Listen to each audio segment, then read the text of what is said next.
یہ کہانی ہے ایک ننھے سے پاکستانی بچے احمد کی، جسے 14 اگست کا انتظار تھا، لیکن وہ نہیں جانتا تھا کہ آزادی صرف جھنڈے لہرانے کا نام نہیں، بلکہ یہ قربانیوں، عزت اور ذمہ داریوں کی ایک امانت ہے۔ احمد نے اپنی امی سے پوچھا، امی 14 اگست کب آئے گا؟ مجھے جھنڈا لگانا ہے، سب بچے بھی لگا رہے ہیں۔ امی نے مسکرا کر کہا، آئے گا بیٹا، لیکن کیا تم جانتے ہو کہ آزادی کا مطلب کیا ہے؟ احمد نے جھجکتے ہوئے جواب دیا، آزادی کا مطلب چھٹیاں، جھنڈے، گانے، آتش بازی۔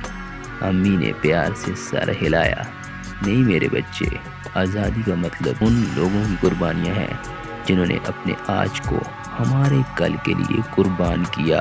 14 اگست کی صبح احمد نے اپنا سبز لباس پہنا، ہاتھ میں جھنڈا لیا اور اسکول کی تقریب میں پہنچا۔ بچے ملی نغمے گا رہے تھے، پاکستان زندہ باد۔ سب کے چہروں پر خوشی تھی، لیکن احمد اب سوچوں میں گم تھا۔ تقریب کے بعد ٹیچر نے ایک پرانی ویڈیو چلائی جہاں دکھایا گیا کہ ہجرت کے وقت لوگ کس حال میں پاکستان پہنچے، کتنی ماؤں کی گودیں اجڑی، کتنے بچے یتیم ہوئے اور کتنی قربانیاں دی گئیں۔ گھر آ کر احمد نے امی سے کہا، امی ہم تو بس جھنڈے لگاتے ہیں، لیکن ان لوگوں نے تو سب کچھ قربان کیا، کیا ہم ان کی قربانیوں کی قدر کر رہے ہیں؟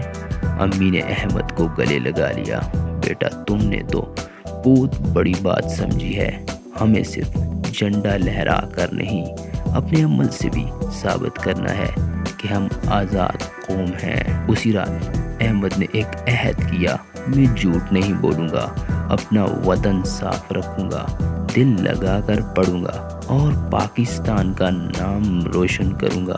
اگلے دن احمد نے محلے کے بچوں کو بھی سمجھایا کہ آزادی صرف ایک دن کا جشن نہیں، یہ روز کی ذمہ داری ہے، ہر دن کی محنت ہے اور ہر دل کی آواز ہے۔ احمد اب صرف ایک بچہ نہیں تھا، وہ ایک سچا محب وطن تھا، جسے پتہ چل گیا تھا کہ آزادی صرف نہیں ملی، سنبھالنی بھی ہوتی ہے۔ تو پیارے بچوں، آزادی صرف جھنڈا لگانے کا نام نہیں، بلکہ اپنے عمل سے وطن کا وفادار بننے کا وعدہ ہے۔